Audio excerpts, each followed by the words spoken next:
আসসালামু আলাইকুম। আজকের পর্বে সবাইকে স্বাগতম।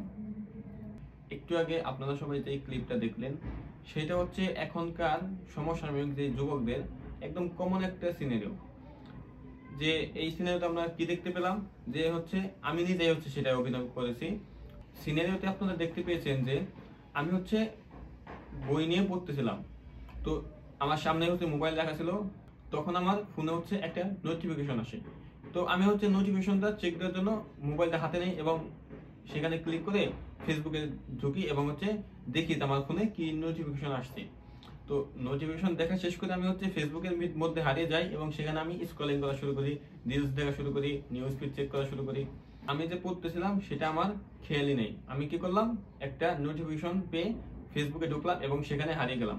এবং সর্বশেষ আপনারা দেখতে পেয়েছেন যে প্রায় কয়েক মিনিট পর, 10 থেকে 15 মিনিট পর আমার হচ্ছে হঠাৎ হুঁশ ফিরছে যে আরে আমি তো পড়তেছিলাম, আমি আর ফোনের ভিতর ঢুকলাম কখন। তো ওই যে দেখুন, একটা নোটিফিকেশন আমার মনোযোগকে কিভাবে নষ্ট করে দিল। মাঝখান থেকে আমার 10 থেকে 15 মিনিট আমি ফেসবুকে কি স্ক্রলিং করলাম আমার নিজেরও খেয়াল নাই, এবং আমার পড়ার থেকে 10 থেকে 15 মিনিট সময় নষ্ট হয়ে গেল। তো কেন বললাম এটা এখনকার সবচেয়ে কমন সিনারিও, কারণ এটা হচ্ছে সোশ্যাল মিডিয়া এডিকশনের ফল। আর আমরা জানি এখনকার প্রত্যেকটা যুবকরাই সোশ্যাল মিডিয়ার এতটা এডিকশন যে আমি যে সিনারিওটা একটাকে দেখালাম, প্রত্যেকের জীবনে আমার মনে হয় এটা ঘটে থাকে যে একটা নোটিফিকেশন তাদের মনোযোগকে একদম নষ্ট করে দেয়। তো সবাই এখন গেস করতে পারছেন আজকে আমরা কি নিয়ে আলোচনা করব। আজকে আলোচনা হবে হচ্ছে সোশ্যাল মিডিয়া এডিকশনের উপর, এবং এই সোশ্যাল মিডিয়া আমাদের অ্যাটেনশনের উপর কিভাবে ইফেক্ট করে, আমাদের কগনিটিভ কন্ট্রোলের উপর এর ইফেক্টটা কি, এবং এটা কিভাবে আমাদের সময়টাকে নষ্ট করতেছে এবং জীবনটাকে ধ্বংসের মুখে ফেলে দিচ্ছে। আজকে আমরা আলোচনা করব effect of social media addiction and the notification trap.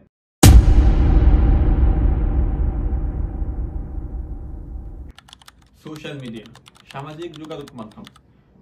বর্তমানে আমাদের হাতের নাগালে অনেকগুলা সামাজিক যোগাযোগ মাধ্যম অ্যাভেলেবল আছে। তো আমরা চাইলেই খুব সহজে এই সোশ্যাল মিডিয়ার অ্যাক্সেস নিতে পারি। তো সোশ্যাল মিডিয়ার আসল উদ্দেশ্যগুলো কি? যেসব সোশ্যাল মিডিয়ার প্ল্যাটফর্মগুলো আছে, প্রত্যেকটা প্ল্যাটফর্ম তারা একে অপরের সাথে প্রতিযোগিতায় আছে শুধুমাত্র আমাদের অ্যাটেনশন গ্র্যাব করা। যে যত বেশি আমাদের অ্যাটেনশনকে নিতে পারবে সে হচ্ছে তত বেশি এগিয়ে থাকবে। প্রত্যেকটা সোশ্যাল মিডিয়া প্ল্যাটফর্ম আছে শুধু আমাদের অ্যাটেনশনকে নিজের করে নেওয়া। আমরা যেই প্ল্যাটফর্মে যত বেশি অ্যাটেনশন দিব, যেই প্ল্যাটফর্ম যত বেশি আমাদের অ্যাটেনশনকে নিতে পারবে, তারা হচ্ছে তত বেশি এগিয়ে থাকবে অন্যদের চেয়ে। আর ঠিক এই সব প্ল্যাটফর্মে আমরা অ্যাটেনশন দিতে গিয়ে আমাদের যে মূল্যবান সময়টা সেটা কিন্তু আমরা অহরহ নষ্ট করে ফেলতেছি, এবং সেদিকে আমাদের কোনো খেয়ালই থাকে না যে কিভাবে আমরা আমাদের মূল্যবান সময়টা শুধুমাত্র এই সোশ্যাল মিডিয়ার মাইলের পর মাইল স্ক্রলিং এর মাধ্যমে নষ্ট করতেছি। হ্যাঁ, সোশ্যাল মিডিয়া আমাদের জীবনটাকে অনেক সহজ করে দিয়েছে, যোগাযোগ মাধ্যমটাকে অনেক সহজ করে দিয়েছে, এবং আমরা সোশ্যাল মিডিয়ার মাধ্যমে অনেক আপডেট নিউজ পেয়ে থাকি। হ্যাঁ, সোশ্যাল মিডিয়া আমাদের জীবনকে অনেক উন্নত করেছে এবং আমাদের জীবনকে কিন্তু অনেক সহজ করে দিয়েছে। আমরা খুব সহজে এখন চাইলে একজন আরেকজনের সাথে খুব সহজে যোগাযোগ করতে পারি সোশ্যাল মিডিয়ার মাধ্যমে। কিন্তু সোশ্যাল মিডিয়া এত কিছু করার পরেও সোশ্যাল মিডিয়ার অ্যাডিকশন কিন্তু অনেকটাই খারাপ, যেটা আমাদের জীবনকে ধ্বংসের মুখে ফেলে দিচ্ছে। এই যে সোশ্যাল মিডিয়া এত ভালো কিছু করার পরেও তারা প্রত্যেকে একটা রেসে আছে, যেই রেসের গোল হচ্ছে কে কত বেশি অ্যাটেনশন গ্র্যাব করতে পারে তার ইউজারদের। ইউজাররা সেই সোশ্যাল মিডিয়া অ্যাটেনশন দিতে দিতে তারা হচ্ছে সোশ্যাল মিডিয়াতে অ্যাডিক্টেড হয়ে যায়, এবং তখনই হলে ঘটে আসল খেলা। এই অ্যাডিকশনের ফলে এই ইউজাররা তখন কন্টিনিউয়াসলি ওই সোশ্যাল মিডিয়া ইউজ করতে থাকে, এবং তারা যে কেন সেটা ইউজ করে তারা সেটা নিজেও মাঝে মাঝে বুঝতে পারে না যে কেন তারা এত সময় ব্যয় করে এই সোশ্যাল মিডিয়া ইউজ করতেছে। এখন শুন, প্রথমে আলোচনা করতে যে এই যে সোশ্যাল মিডিয়া অ্যাডিকশনটা কেন হয়। আমি হচ্ছে গত পর্বে আলোচনা করেছিলাম ডোপামিন হরমোন নিয়ে, এবং ডোপামিন হরমোন কিন্তু অ্যাডিকশনের সাথে একটা রিলেশন আছে। যারা গত পর্বের ভিডিওটা দেখেছেন তারা হয়তো এটা ভালোভাবে বুঝতে পারবেন। তো আমাদের এই যে সোশ্যাল মিডিয়া অ্যাডিকশনটা হয়ে হচ্ছে ডোপামিনের কারণে। এই যে সোশ্যাল মিডিয়ার প্রত্যেকটা নতুন নতুন কন্টেন্ট আমাদের একটা ডোপামিন হিট দেয়, আর যখন আমাদের ডোপামিনটা রিলিজ হয় তখন আমাদের ভিতরে একটা প্লেজার ফিল হয়। আর এই প্লেজারটা নেওয়ার জন্যই আমি প্রতিনিয়ত সেই কন্টেন্টগুলো দেখতে থাকি, এবং সেখান থেকে আমাদের তৈরি হয়েছে অ্যাডিকশন। কারণ হচ্ছে আমি গত ভিডিওতে বলেছিলাম যে ডোপামিন হচ্ছে এমন একটা হরমোন যেটা হচ্ছে আমাদের প্লেজার এন্ড রিওয়ার্ড সিস্টেমকে কন্ট্রোল করে। তো এমন একটা কাজ যেটা করলে আমাদের ডোপামিন হরমোন বেশি রিলিজ হবে, তো আমাদের ব্রেন করবে কি সেই কাজটাই বেশি বেশি করতে যাবে। আমি বলছিলাম যে ডোপামিন হরমোনের একটা স্পেশাল প্রপার্টিস আছে। এই যে সোশ্যাল মিডিয়া কন্টেন্ট, এই কন্টেন্টগুলো কি আমাদের ডোপামিন হরমোন রিলিজকে বাড়িয়ে দেয়। তো তখন আমাদের ব্রেন এই কাজটাই বারবার করতে চায়, হোক সেটা ভালো বা খারাপ, এটা তখন তার খেয়ালেই থাকে না। এই যে ভালো বা খারাপ এটা বিবেচনা না এনে সবসময় যে এই কাজটা করতে চাওয়ার প্রবণতা, এটাকেই বলে হচ্ছে আমরা অ্যাডিকশন বা আসক্তি। আর সোশ্যাল মিডিয়ার যে প্রতিটা নোটিফিকেশন আছে, প্রত্যেকটা নোটিফিকেশন, প্রত্যেকটা কন্টেন্ট কিন্তু আমাদের ডোপামিন হিট দেয়। আর সেই ডোপামিন হিট পেতে পেতে আমরা কন্টিনিউয়াসলি এই সোশ্যাল মিডিয়াতে অ্যাডিক্টেড হয়ে যাই। সাম্প্রতিক একটা গবেষণায় দেখা গেছে এখনকার বর্তমান ইউজারদের এভারেজ স্ক্রিন টাইম হচ্ছে 3 ঘন্টা প্লাস, এবং যারা হচ্ছে হাই লেভেলের ইউজার তাদের প্রায় 8 ঘন্টার উপরে স্ক্রিন টাইম। অবাক করার বিষয় হচ্ছে এই যে সময়টার কথা বললাম, প্রতিদিন এই এত হচ্ছে স্ক্রিন টাইম, এই টাইমের ম্যাক্সিমামটুকু আমরা অপচয় করি নিজেদের অজান্তেই। কেন আমরা এই টাইমটা অপচয় করতেছি সেটা আমরা নিজেরাও বুঝতে পারি না। এবং এমন লোকের সংখ্যা অনেক যারা প্রত্যেক 15 মিনিট পর পর তাদের মোবাইল ফোনটা চেক করে কেন? এই যে ডোপামিন হিট নেওয়ার জন্য। কারণ তখন তার ডোপামিন হিট না নিলে তার ভালো লাগে না, তো সে তখন 15 মিনিট পর পর মোবাইলটা চেক করে। এখন আসুন, এই সোশ্যাল মিডিয়া এডিকশনের কথা আমি এত বলতেছি, এটা আসলে খারাপ কেন? কেন আমরা এই সোশ্যাল মিডিয়া এডিকশনকে এতটা খারাপ বলছি বা এতটা হাইলাইট করতেছি? তো আসুন, এখন আপনি বলতে পারেন আমি যে সোশ্যাল মিডিয়া ইউজ করতেছি আমি তো এর জন্য কোনো পে করতেছি না, আমার তো কোনো পে করতে হচ্ছে না, আমি তো ফ্রি সবগুলো পাচ্ছি, এই যে কন্টেন্টগুলো এগুলো তো আমি ফ্রি পাচ্ছি। ওই যে একটা কথাই বলে না, if you are not paying the product then you are the product. যদি আপনি কোনো প্রোডাক্টের জন্য পে না করেন তাহলে ধরে নেবেন আপনি নিজে হচ্ছে সেটার প্রোডাক্ট। এই যে সোশ্যাল মিডিয়া প্ল্যাটফর্মগুলো এত কিছু করতেছে, এত কন্টেন্ট আপনার সামনে এনে দিচ্ছে, শুধু তাদের একটাই উদ্দেশ্য আপনার অ্যাটেনশন গ্র্যাব করা। আর আমি প্রথমেই বলছি, সোশ্যাল মিডিয়াগুলো একজন আরেকজনের সাথে রেস লেগে আছে শুধু আপনার অ্যাটেনশনকে গ্র্যাব করার জন্য। তো তারা এত কিছু করতেছে, এত ভালো ভালো কন্টেন্ট আপনার সামনে এনে দিচ্ছে শুধুমাত্র আপনার অ্যাটেনশন গ্র্যাব করতে। আর যে বেশি অ্যাটেনশন গ্র্যাব করতে পারবে সে হচ্ছে এই রেসে এগিয়ে থাকবে। আজকাল সোশ্যাল মিডিয়ার অ্যালগরিদম এতটাই উন্নত হয়েছে যে আপনার যেটা পছন্দ, আপনার যেটা ভালো লাগে, আপনার যেটা দেখতে মন চায় বেশি বেশি, সেটাই হচ্ছে আপনার স্ক্রিনে আসে। এটা হচ্ছে সোশ্যাল মিডিয়ার অ্যালগরিদম এতটাই উন্নত হয়ে গেছে যে আপনার যেটা পছন্দ সেটাই ওরা আপনাকে বারবার দেখাবে। তো এই যে ওরা আপনাকে সেটাই বারবার দেখাচ্ছে, তো আপনি আর এটা শেষ করতে চান না কখনো। তখন আপনার প্রত্যেকটা কন্টেন্ট আপনাকে এক একটা ডোপামিন হিট দেয়, কারণ ওরা এমন একটা জিনিস দেখায় যেটা হচ্ছে আপনার পছন্দ এবং আপনি সেটা দেখে প্লেজার ফিল করেন।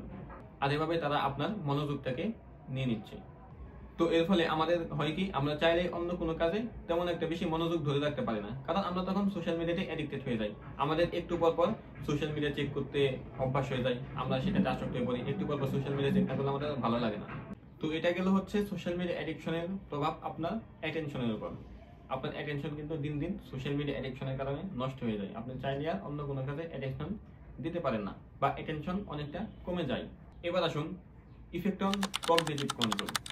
তো চলুন আগে জেনে নেই আমরা কগনিটিভ কন্ট্রোল বলতে কি বুঝি। কগনিটিভ কন্ট্রোল বলতে আমরা বুঝি হচ্ছে এমন একটা আমাদের সক্ষমতা যেটা হচ্ছে আমাদের ইন্টারনাল গোল, আমাদের যে লক্ষ্য, আমাদের যে জীবনের উদ্দেশ্য, সেটার উপর ডিপেন্ড করে আমাদের বিহেভিয়ার এবং আমাদের মানসিক যে চিন্তা চেতনা সেগুলোকে কন্ট্রোল করার অ্যাবিলিটি, এটা হচ্ছে কগনিটিভ কন্ট্রোল।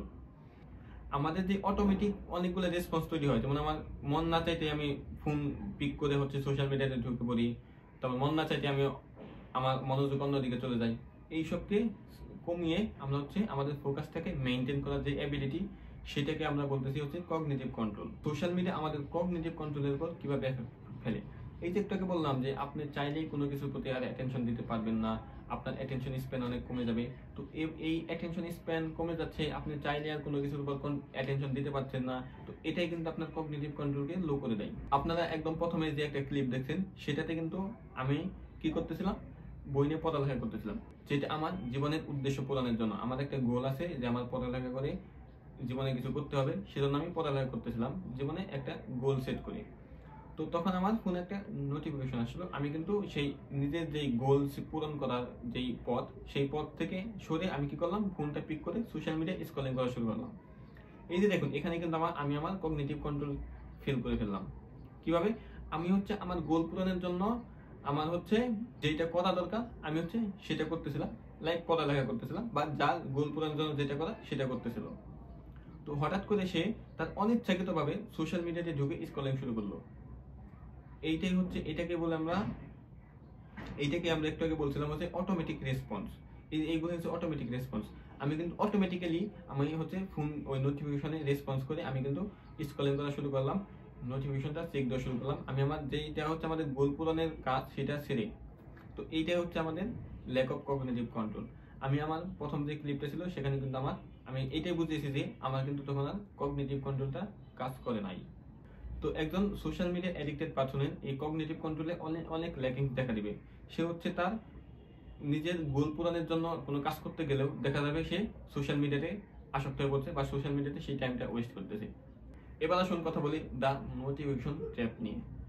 নোটিফিকেশন কিন্তু এক একটা ট্র্যাপ, অ্যান্ড আমরা ম্যাক্সিমাম এই নোটিফিকেশন ট্র্যাপে পড়ে থাকি। এক একটা নোটিফিকেশন আমি আমি যত যাই করি, যত ইম্পর্টেন্ট কাজই করি, একটা নোটিফিকেশনের পর আমাদের সেই জায়গাতে মনোযোগটা একদম কেড়ে নিতে। এইটাই হচ্ছে নোটিফিকেশন ট্র্যাপ। আমি যত ইম্পর্টেন্ট কাজ করি, আমি পড়ালেখা করতেছি, আমার হচ্ছে কালকে পরীক্ষা, তাও আমি পড়ালেখা করছি অনেক সিরিয়াস মোডে, বাট একটা নোটিফিকেশন ফোনে আসার মাত্রই আমি ফোনটা ধরে আমি শুরু করে দিই সোশ্যাল মিডিয়া স্ক্রলিং, মাইলের পর মাইল স্ক্রলিং। এবং আমি যে একটা ইম্পর্টেন্ট কাজ করতেছিলাম সেই কাজ আমি ভুলে গিয়ে আমি স্ক্রলিং করা শুরু করি, এবং কিছু সময় পর আমার সেটা মনে পড়ে যে আরে আমি তো এই কাজটা করতেছিলাম, আমার তো অনেক সময় চলে গেছে, অনেক সময় নষ্ট হয়েছে। এতে কিছুক্ষণ পর আমি বুঝতে পারি এই বোঝাতে কোনো লাভ হয় না। পরবর্তীতে আবার কয়েক ঘন্টা পর যদি আবার নোটিফিকেশন আসে, আমরা আবার সেখানে চলে যাই, আবার স্ক্রলিং করা শুরু করি। এই যে একটা ট্যাপ, আমরা প্রত্যেকটা নোটিফিকেশনকে রেসপন্স করার জন্য আমাদের সকল ইম্পর্টেন্ট কাজকে ফেলে আমি সেই নোটিফিকেশনের রেসপন্স করার জন্য ছুটে আসি। এইটাই হচ্ছে নোটিফিকেশন ট্র্যাপ। যে নোটিফিকেশন ট্র্যাপ আমাদের অ্যাটেনশনকে একদম লো করে ফেলতেছে। আমার প্রথম ক্লিপে আপনারা দেখতে পেয়েছেন যে আমি অনেক মনোযোগ দিয়ে পড়তেছিলাম, বাট একটা নোটিফিকেশন আমার মনোযোগকে ভেঙে আমাকে কই নিয়ে গেছে ওই ফেসবুক অ্যাপের ভিতরে। তো এভাবে আমাদের অ্যাটেনশনকে একদম ধুমলে মুছে ফেলে দিচ্ছে এই নোটিফিকেশন। একটা নোটিফিকেশনের পরে আমাদের মনোযোগকে এক জায়গা থেকে ওই সোশ্যাল মিডিয়ার ভিতরে নিয়ে যেতে, হোয়াট এভার আমি যত ইম্পর্টেন্ট কাজ করি না কেন, তখন আমার কাছে ইম্পর্টেন্ট হবে শুধু আমাদের ওই নোটিফিকেশনটা চেক দেওয়া। দেখুন নোটিফিকেশন আমাদের কিভাবে আসে। নর্মাল নোটিফিকেশন আসে, আপনি এটা করছেন ওটা করছেন, আপনাকে কেউ ফলো করছে, আপনাকে কেউ ফ্রেন্ড রিকোয়েস্ট পাঠাচ্ছে, কেউ হচ্ছে লাইক করছে, কমেন্ট করছে। এই যে লাইক কমেন্ট প্রত্যেকটা এক একটা ডোপামিন হিট আপনার জন্য। আপনার ভিডিওতে কত লাইক পড়লো, আপনার ফটোতে কত কমেন্ট পড়লো, কত লাইক পড়লো, এই প্রত্যেকটা আপনার জন্য একটা ডোপামিন হিট, কারণ এগুলো আপনাকে একটা প্লেজার দেয়, আনন্দ দেয়। তো এরকম আরো নোটিফিকেশন আসে, অমুক friend commented on the another friend, একজন ফ্রেন্ড আরেকজন ফ্রেন্ডের কি কমেন্ট করলো সেটাও আপনার নোটিফিকেশন আসে, এবং সেটা চেক দিতে গিয়ে আপনি হচ্ছে এই ট্যাপে পড়ে যান। এই যে প্রত্যেকটা নোটিফিকেশন আনইউজুয়াল কিছু নোটিফিকেশন যা আপনার কখনো লাগবেই না। কে কার কমেন্ট বক্সে কি কমেন্ট করলো, কে কার ভিডিওতে লাইক করলো না কমেন্ট করলো, সেটা আপনার নোটিফিকেশনে দিয়ে আপনার মনোযোগটাকে নষ্ট করা হচ্ছে। আর এর সবচেয়ে বড় কারণ হচ্ছে সোশ্যাল মিডিয়ার অ্যাপগুলো অ্যাক্সেস নেওয়া একদম সহজ। আমরা একটা নোটিফিকেশনে ক্লিক করলেই সেই নোটিফিকেশন আমাদের নিয়ে যায়, একদম সহজ অ্যাক্সেস। একটা ক্লিকে পারে আমাদের মনোযোগটাকে এক জায়গা থেকে আরেক জায়গায় নিয়ে যেতে। তো এই অ্যাক্সেস হওয়াটা এতটা সহজ হওয়ার ফলে আমরা চাইলেই এখন আর ঠিক থাকতে পারি না, আমাদের মনোযোগটাকে কোনো জায়গায় ধরে রাখতে পারি না। কারণ আমাদের তখন মনে হয় যে একটা ক্লিক করলে তো আমি এটা চেক দিতে পারতেছি বা এটা রেসপন্স করতে পারতেছি, এটা তেমন একটা কঠিন কাজ না। তো সেজন্য আমরা একটা ক্লিকের মাধ্যমে ওই অ্যাপে ঢুকে যাই এবং হচ্ছে সেখানে হারিয়ে যাই। তো এই ছিল আজকের পর্বে। আজকে আমরা আলোচনা করছি সোশ্যাল মিডিয়া অ্যাডিকশনের প্রভাব আমাদের জীবনে। তো যারা হচ্ছে একটু রিয়েলাইজ করতে পারবেন তারা অবশ্যই এগুলো ঠিক করার চেষ্টা করবেন। আমরা হচ্ছে সামনে আরো কথা বলবো সোশ্যাল মিডিয়া অ্যাডিকশন থেকে কিভাবে আমরা রক্ষা পেতে পারি। আশা করি সবাই এগুলো মেনটেন করার চেষ্টা করবো। আমরা চেষ্টা করবো কখনো যেন আমরা সোশ্যাল মিডিয়ার অ্যাডিকশনে না জড়িয়ে পড়ি এবং আমাদের টাইমটাকে প্রপারলি ইউটিলাইজ করতে পারি। তো আজকের পর্যন্ত এখানেই বিদায়। আসসালামু আলাইকুম।